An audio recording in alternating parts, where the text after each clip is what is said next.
La hora estilar ha llegado. Por eso te traemos la entrevista del día en tu distrito informativo. 7:47 de la mañana, cuando recibimos muy agradablemente a este querido amigo geólogo y político Osiris de León. Nos acompaña, muchos temas que hablar con usted. Muchísimas gracias por acompañarnos en el día de hoy. Gracias inmensas a cada uno de ustedes por haber tenido la cortesía de convocarnos hoy temprano para este conversatorio, y ojalá que los temas que vayamos a abordar entre todos juntos puedan ser de interés y de utilidad para la sociedad. Bueno, nos está afectando ya a calor, agua y polvo del Sahara. Exactamente, y como estamos con la gente de Santiago, antes de que se vaya la transmisión de Santiago, precisamente quiero preguntarle de algo muy característico en Santiago, porque hace unas semanas ocurrió un derrumbe en una construcción. Así fue. Y hemos tenido esos casos en otras ocasiones. ¿Qué pasa en Santiago de los Caballeros y por qué, si ya tenemos este historial, siguen ocurriendo estos hechos? Mira, lo que pasa en Santiago es algo muy particular en la sociedad a nivel global. Nos gusta mucho trabajar sobre la cultura del espejo. Yo quiero hacer lo que veo en el espejo que tú hiciste. Okay. Si tú estás en Villa Altagracia vendiendo batatas, yo quiero vender batatas. Si tú estás en Jarabacoa vendiendo arepas, yo quiero vender arepas. Si tú estás en la zona de San Juan de la Maguana vendiendo maní, yo quiero ponerme al lado vender maní. ¿Qué pasa en Santiago? Santiago ve que Santo Domingo es la ciudad de mayor crecimiento, y que en Naco, en Piantini, en Bellavista, en La Julia, en el Evaristo Morales, donde quiera tú haces una excavación vertical y no hay problema. Pero Santo Domingo es una roca caliza, sí, rígida, dura. Tú no puedes doblar esa roca por más esfuerzo que tú le hagas. Okay. Santiago no tiene roca caliza. Santiago es una arcilla parecida a los Prados, San Jerónimo, La Castellana, Las Lauras, los Jardines del Norte, Los Ríos, Arroyo Hondo, Villamella, toda la zona norte. Es decir, no se pueden bajo ese hacer escenario grandes tú no edificios. puedes, está prohibido desde el punto de vista geotécnico que tú hagas un corte vertical en arcilla. Desde que tú eras niña y tú ibas a la escuela primaria, tú veías que cuando llovía tú podías hacer un muñequito con la arcilla. Tú cogías un puño de lodo, le dabas forma y tú hacías la figura geométrica que tú querías. Tú no puedes hacer eso con la roca, con la arcilla sí.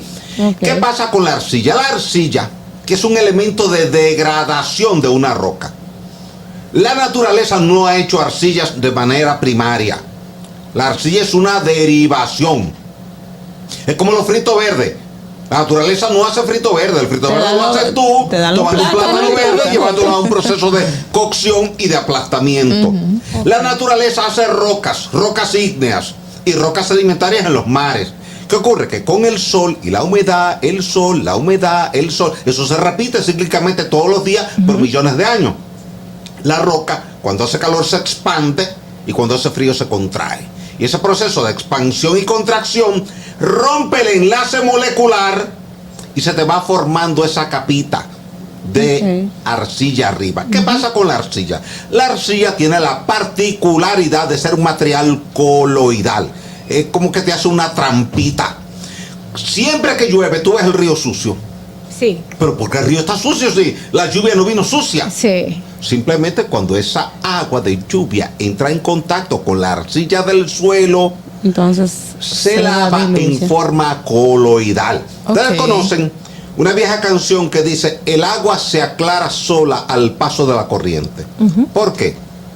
Porque esa agua sucia, que es porque trae arcilla en suspensión, ella fingió que se disolvió como se disuelve el azúcar o la sal en agua, pero ella no se disolvió, ella te engañó.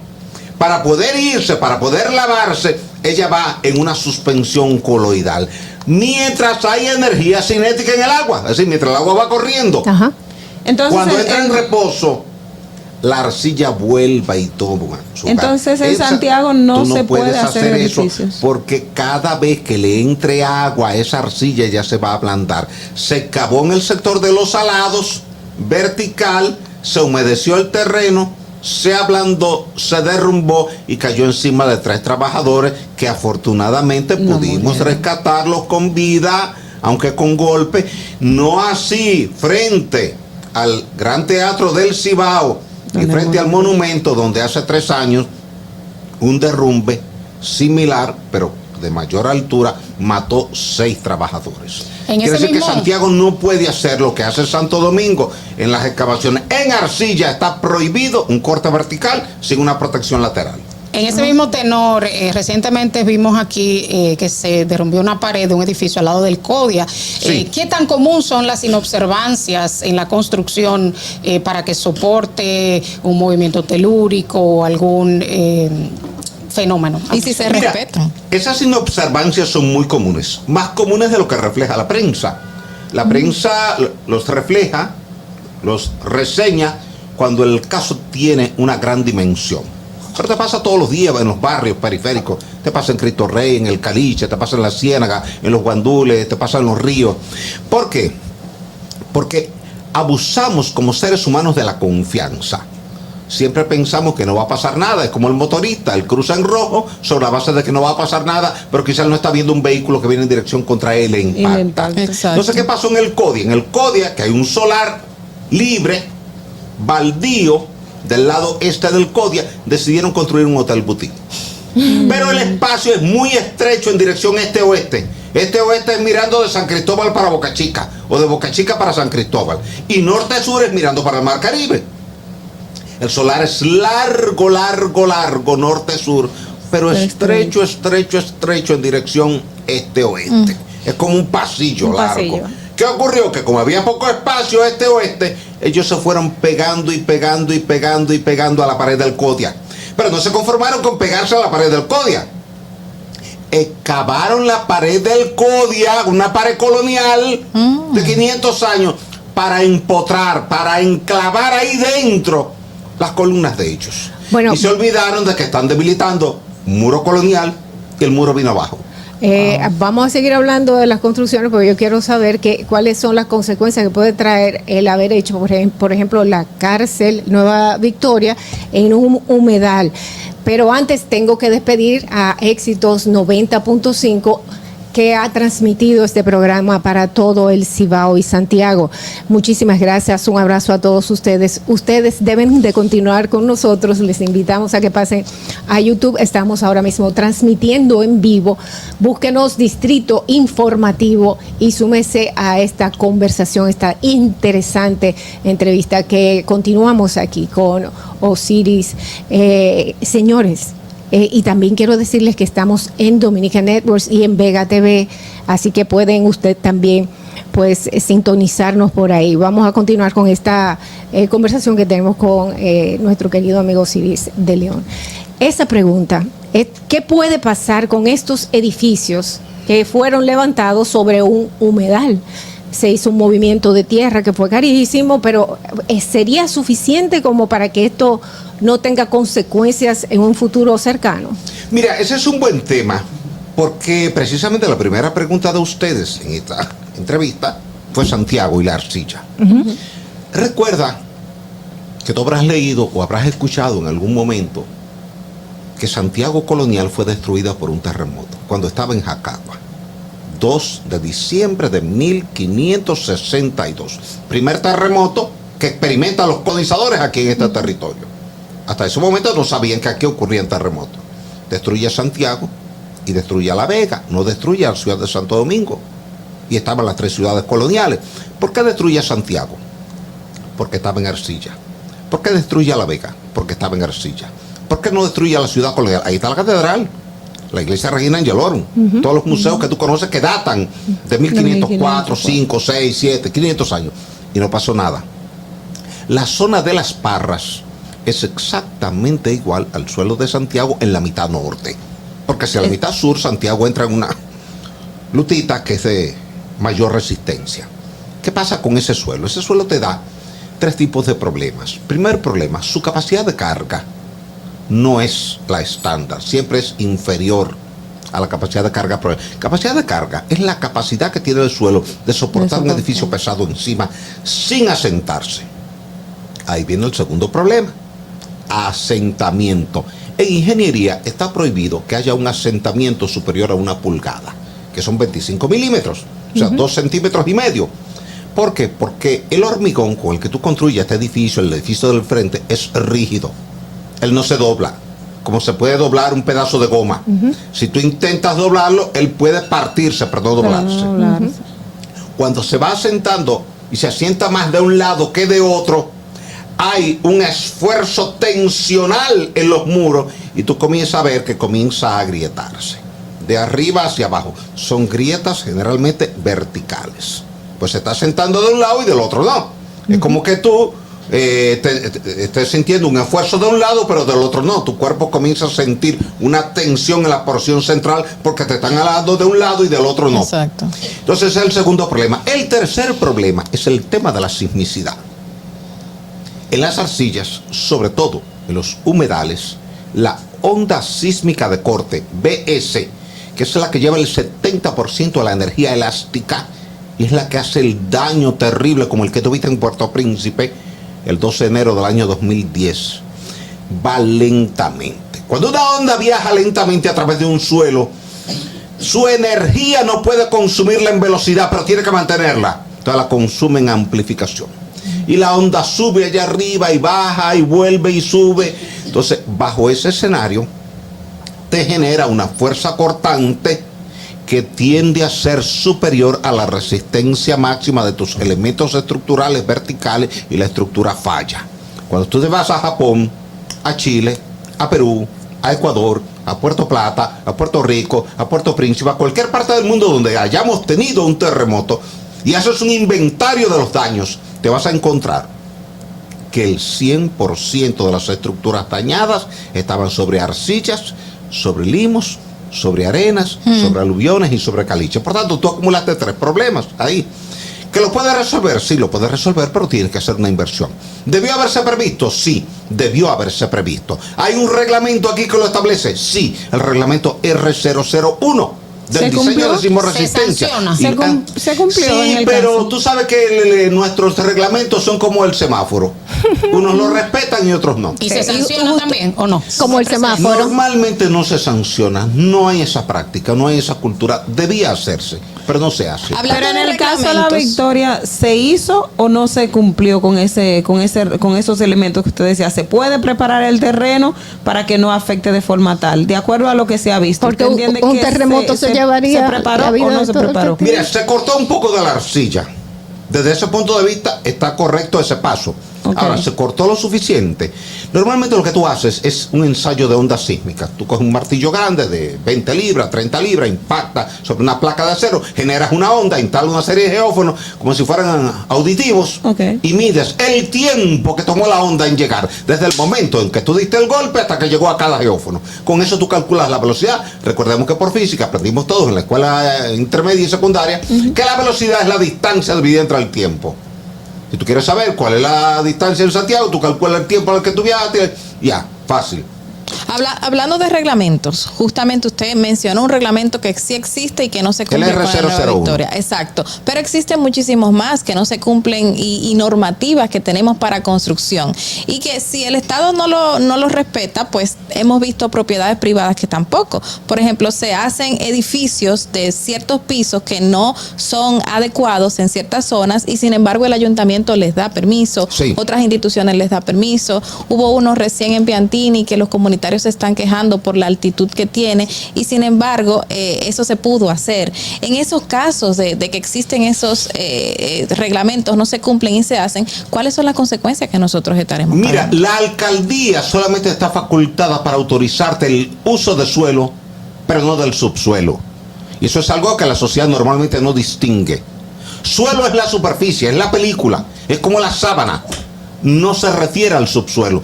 Quien te autoriza el uso del subsuelo es el Ministerio de Obras Públicas.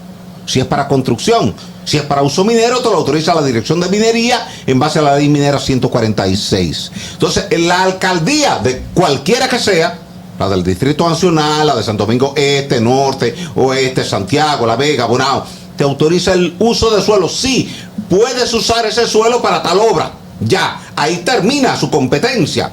Pero comienza la competencia del Ministerio de Obras Públicas. Dice, tráeme el estudio de suelo, donde tú hiciste sondeos, hiciste ensayo de penetración estándar, tomaste muestras, las enviaste al laboratorio, hiciste granulometría, límites de Ather, densidad, compresión, etcétera.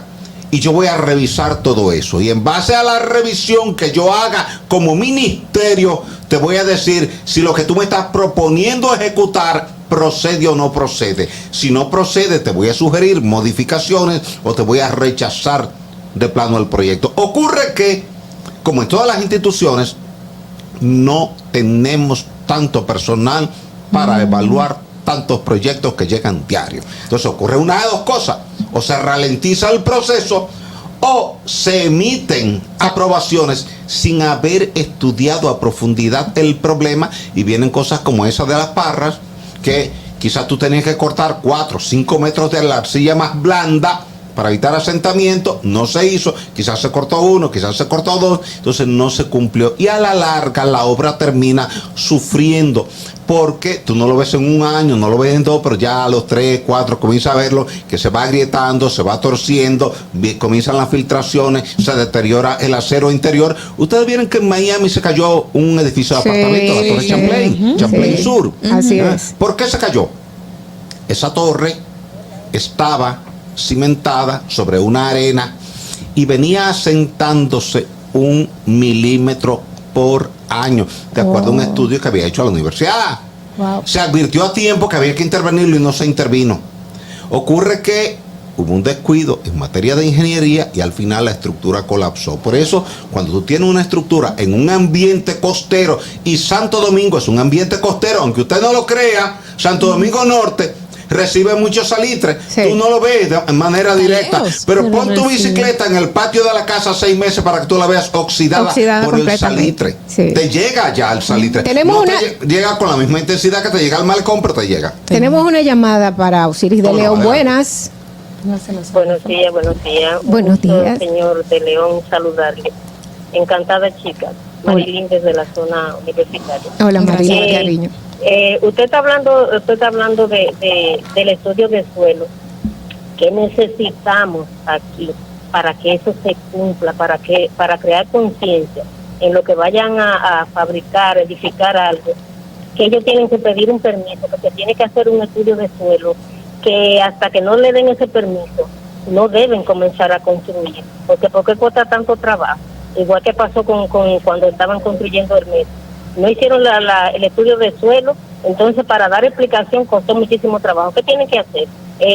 ¿Andar con la policía o qué vigilancia se necesita para que eso se dé? Porque de eso se ha hablado bastante y la gente no crea la conciencia necesaria para eso. Gracias, María. Ok, gracias. Mira, interesante tema. Lo que tiene que hacer el Estado es aplicar el reglamento. El reglamento R024 te dice qué tipo de estudio tú tienes que hacer para cada tipo de proyecto: escuela, hospital, iglesia, carretera, puente, una torre habitacional, cualquier estructura. Si tú no has cumplido con eso, el Ministerio de Obras Públicas y Comunicaciones tiene legítimo derecho y toda la facultad que le confiere la ley para detenerte tu construcción. Si mire, usted no tiene mi permiso, por tanto usted no puede hacer eso. ¿Cuál es la práctica diaria en República Dominicana? Que yo someto mi expediente para fines de conocimiento y aprobación, asumiendo que me lo van a aprobar o mañana o pasado o el día siguiente. Y comienza a trabajar. En lo que se tramita y me llega el permiso. No, yo tengo un amigo ahí y hay mucho trabajo ahora, hay muchos proyectos que están en fila, pero el mío me lo van a aprobar de aquí a 2 a 3 meses. Yo me voy ganando esos 2 o 3 meses trabajando. Y muchas veces viene el problema. No son 1, ni 2, ni 3 las obras que tienen problemas. Ella citó el caso del metro. Los problemas del metro fueron graves, fueron múltiples, fueron grandes. La gente tomó conocimiento de los que salieron en primera plana de la prensa. Cuando tuviste un derrumbe en la Máximo Gómez, ahí frente a la estación Shell, cuando tuviste uno en la Elvira de Mendoza, cuando tuviste otro en la Lincoln con Correa y Cidrón, cuando tuviste otro en Villamella, cuando tuviste otro allá arriba, frente a la estación Final. Pero los problemas interiores, los que no se veían, eran mayores y uno tenía conocimiento de eso porque le llegaba la información. Además, tú sabes el tipo de suelo que hay. Tú sabes bien que si tu auto tiene 4 horas bajo el sol y tú te entraste al auto y encendiste el aire, te va a dar una gripe. Porque ya te ha ocurrido en el pasado. Cuando un geólogo tiene experiencia tratando los suelos de Santo Domingo Norte, que son arcillosos, le adelanta: mira, ten cuidado con eso porque ese suelo no es tan bueno como normalmente la gente cree. Ese suelo te da problemas. De hecho, las 3 primeras columnas que se construyeron para los pilares exteriores en la parte de Santo Domingo Norte, al norte de la Nicolás de Obando, se torcieron en la primera semana y hubo que cercarlo con playwood, demolerlo y entonces comenzar a hincar pilotes de acero de 150, 160 y 170 pies de profundidad para montar las nuevas pilas sobre esos pilotes de acero. Pero eso fue fruto de un tropiezo.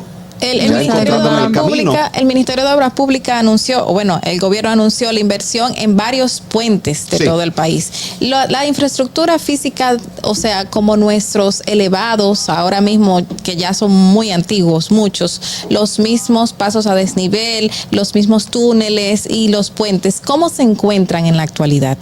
Mira, muchos se encuentran en buen estado, otros en estado regular, otros se han caído.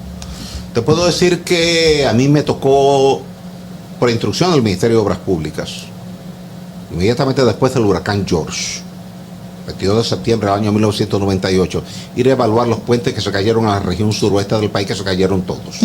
Todos, ¿ustedes recuerdan? Sí. De Azua para allá se cayeron todos los puentes. A evaluar, primero, ¿por qué se cayeron? Porque no se caen por las mismas razones. Hubo puentes a lo que se le fue el tablero, pero las pilas se quedaron. Hubo puentes a lo que se le fue una pila, pero las otras se quedaron. Y hubo otro a lo que se le fueron todas las pilas. Y hubo otro que se le fue todo. Entonces, ¿qué ocurre? Los puentes que se fueron en el suroeste, en más del 90% de los casos, fruto de una evaluación oficial que hicimos para la institución, tenían una fundación directa. ¿Qué llamamos ingeniería fundación directa? Cuando tú pones la zapata de la pila de apoyo, un puente tiene normalmente, no siempre, dos pilas, dos columnas que ustedes ven verticales, Sí. y encima de eso se monta un tablero. Un puente es como una mesa, que una mesa tiene cuatro patas, solo que en este caso el puente generalmente tiene dos patas, pero a veces tiene cuatro patas. Y encima está la mesa donde tú pones los platos y la ensalada. Ese es el tablero del puente. Y que es por donde tú cruzas. Ahora, ese tablero del puente, tú tienes que conectarlo con la vía de aquel lado y con la vía de este lado, porque tú lo que estás haciendo es puenteando un río. Sí. ¿Qué pasa? Por comodidad Lo ponían y por dentro bajo del costo, río. sí, dentro del río. Y si el puente termina más corto que el río, y se rellena con arena, con arcilla que sacaron del río. Desde que el río crece, se lleva la arena y la arcilla Y a donde se va está el comunicado. Ejemplo, el puente de los Pilones, sobre el río Ocoa. Cuando tú vas para el sur, siempre que había 3 gotas de lluvia, se quedaba incomunicado. Sí. Y yo vi en ese puente personas que eran traídos en ambulancias de gravedad y tener que cargarlo a mano para cruzarlo de aquel lado a este lado, porque el puente estaba incomunicado. Cada vez que ocurría eso me llamaba, mira, se fue tal puente, ve y chequea eso y dinos qué solución podemos aplicar.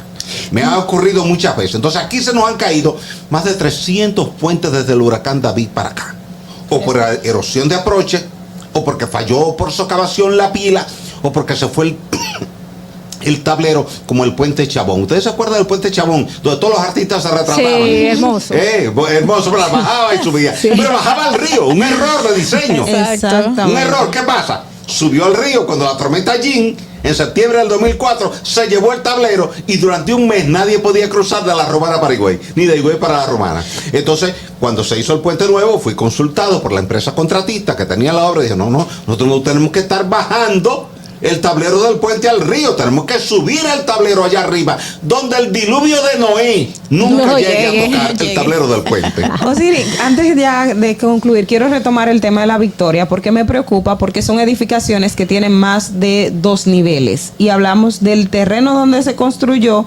y me mencionaba de la parte de la arcilla que se pudo cortar una parte. El que no se haya cortado lo suficiente y se eleven edificaciones de unos 4 niveles es probablemente un riesgo de colapso de esa propia infraestructura, porque vamos a tener gente, una gran cantidad de personas, una movilidad en ese escenario que probablemente no esté preparado el territorio para ello. ¿O me estoy equivocando? El Aquí riesgo incluso- de colapso sería eventualmente ante un terremoto de gran magnitud. Incluso aquí Si no ocurre- preguntan, Ah, con referencia, preguntan que si es recomendable, que qué se puede hacer con esa cárcel, que si se debe derrumbar y hacerla en otro lado, y que también en qué otro lado entonces sería. mira, que la se haría. inversión es alta. Muy alta. Siempre se dice en ingeniería que tú puedes hacer cualquier obra en cualquier sitio. Y yo siempre respondo, sí, eso es verdad. Pero de por medio hay una variable que tú no me la estás mencionando, que es el costo. Yo te puedo hacer un puente de aquí a Nueva York sin ningún problema. Ahora, ¿tiene Nueva York el presupuesto para eso y tiene República Dominicana el presupuesto para eso? No, entonces vamos a seguir viajando en avión a Nueva York, que en vez de estar pensando en una carretera. Entonces, ¿qué ocurre? Lo primero que tú tienes que pensar, y hablamos de puente, cuando tú vas a hacer el puente, me ha tocado estudiar la mayoría de carreteras de este país. Y a veces digo, pero ¿por qué el eje lo trazaron por aquí y no allí a 300 metros? Allí yo tengo roca, aquí tengo un pantano. Porque no ahora tengo había que dinero. salvar el pantano. Y se me dispara. Yo tuve que hacer un estudio para un puente, que el puente más grande que hay en el país, que ese puente se licitó por 90 millones de pesos. Porque el puente iba a estar de 90 metros de largo. Y después que hicimos el estudio, en vez de ser de 90 metros, el puente terminó siendo de 626 metros. Y el presupuesto, en vez de 90 millones de pesos, terminó siendo 1.170 millones de pesos. Pero ¿y por qué es tan mínimo? Pero no era un tema de corrupción. tamaño? Por eso siempre he dicho, hay que tener cuidado cuando uno dice que una obra se encareció y que fue corrupción. Ah, mira esta obra, la presupuestaron en 100 millones y terminó costando 300. Se robaron 200. No. Muchas veces, por la prisa de licitar una obra o de iniciar una obra, no te hicieron los estudios. Asumieron cosas que en el terreno no estaban y cuando llegaron a construir tuvieron que enfrentarse a una realidad muy distinta a la considerada en el diseño y eso disparó los costos porque ya tú tienes que resolver. Después que tú estás ahí en el emplazamiento, ya tú no puedes cambiar de sitio, pues ya tú tienes la vía hecha de este lado y de aquel lado. Entonces, si abandonas el sitio, abandonas la vía. Entonces tienes que rehacer la vía. Entonces eso implica mayor cantidad de estudios en la etapa previa al diseño. No hagas el diseño final de la obra hasta que tú no has completado todo el programa de estudios. Si ahí se hubiera completado el programa de estudios, un estudio serio, científico, de alto nivel, entonces te hubieras caracterizado toda la zona de problemas y hubiera dicho, ok, en estas zonas de terreno malo vamos a poner solamente las canchas y los estacionamientos. Y en la zona de mejor calidad vamos a poner los edificios para que el edificio no se me asiente, no se me agriete, no se me agache. Y si hay un evento sísmico, mi estructura no sufra, porque tengo gente ahí. Y si el evento sísmico de madrugada, ¿quién me ayuda a esa gente a salir de madrugada con tantas puertas y tantos candados, tantas cerraduras que tú tienes ahí por un tema de seguridad? Pero es lógico ver esas disparidades, es lógico en construcciones. Por ejemplo, ese puente de Digamos es 90 a común, 600. no es lógico, pero es común verlo. Es Bueno, muy tenemos ahí en YouTube una persona que nos está, Luz Rosario de Aguas Viva. Buen día, chicas, buena entrevista. Gracias al señor Osiris de León. Una pregunta, además de todo lo que se ha destapado en La Victoria, en la nueva edificación, ¿el suelo no es apto para esa construcción? Mira, el suelo es arcilla, como decíamos ahorita. Lo que tú tienes que hacer es que en la arcilla tú construyas de forma diferente. Te cuesta más. Siempre construir sobre arcilla te va a costar más que construir sobre roca. Porque la roca, y la Biblia te lo dice. Sí. El Evangelio de Mateo. Construye Capítulo sobre la 7, roca. versículo 24 al 27. El hombre prudente construye su casa sobre la roca y el hombre insensato construye su casa sobre la arena. Eso no es una prédica religiosa, es una cátedra de ingeniería que está dictada ahí 2000 años atrás. Entonces, eso se tenía que tomar en cuenta, no solamente ahí en ese proyecto, en cualquier proyecto, sobre todo si tú estás invirtiendo 10.000 millones de pesos, asegúrate que tú vas a empezar bien, porque si empiezas mal vas a terminar mal. Y la forma de empezar bien es por el suelo. Toda obra de ingeniería empieza por el suelo, porque es donde tú la pones a descansar. Claro. Tú no conoces obras flotantes. Es así. Todas las obras están montadas sobre un suelo.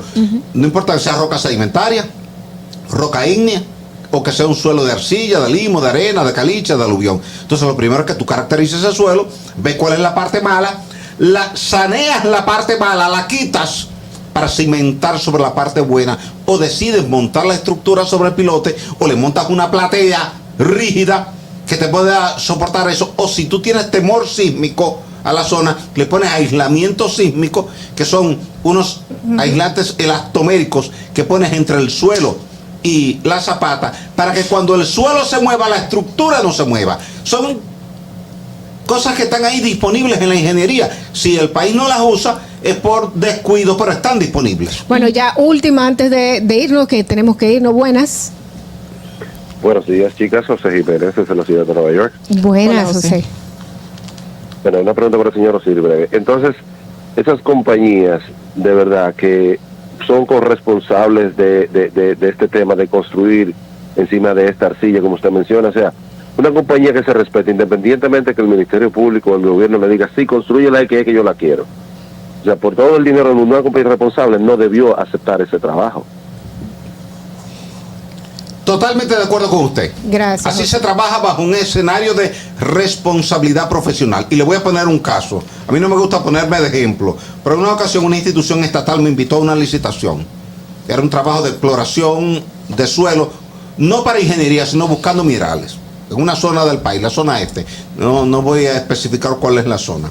El asunto es que los términos de referencia planteaban hacer unas trincheras profundas en suelo que iban a llegar a 25 metros. Yo dije, ese trabajo no lo hago, porque ahí hay un riesgo muy alto de que eso se derrumbe, como estaba hablando de Santiago. Y si yo tengo 5 o 6 trabajadores ahí abajo muestreando, esos trabajadores pueden morir y el responsable soy yo.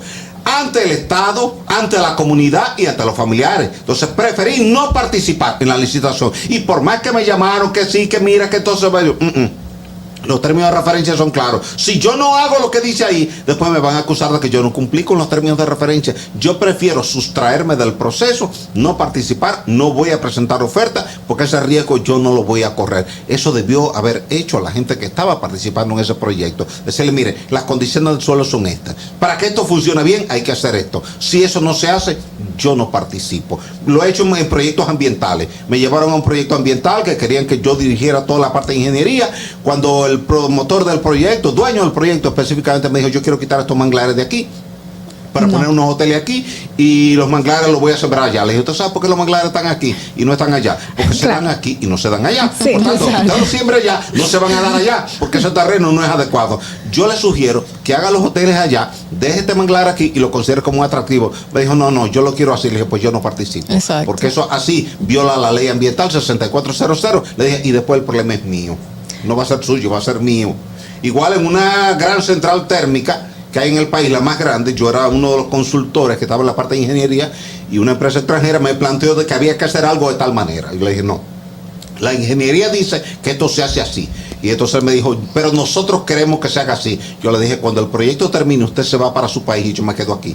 Y es a mí que me van a pedir cuenta. Claro. Por haber sido el consultor que firmé eso. Así que bajo esas condiciones no. Otro de los ejecutivos, pero de otro país, que también participaba en el consorcio, al final de la reunión me dijo, qué bueno que asumiste esa posición. Alguien tenía que hacerlo para demostrarle a algunas personas que vienen del extranjero que aquí hay normas que se respetan y que hay profesionales que están dispuestos a hacer que las normas se respeten en materia de ingeniería. Eso que dice ese señor que llamó por teléfono fue lo que debió haber hecho un profesional comprometido con su ejercicio profesional y con su sociedad. Decirle primero a las autoridades, miren, aquí hay un problema que hay que corregirlo de esta manera. Si ustedes no lo quieren corregir, entonces yo no participo. Porque después el problema es mío. Claro. Míralo ahora hay mucha gente en problemas. Sí. Si todo se hubiera hecho bien, no habría ningún tipo de problema. No hubiera ningún problema para nadie. Señores, agradecer infinitamente a una persona con la que usted puede comenzar a hablar, pero como que no quiere terminar nunca. Osiris de León, geólogo político y ejemplo dominicano, nos acompañó. Gracias. Quédense con nosotros, vamos a una breve pausa y regresamos con Distrito Informativo. Distrito Informativo.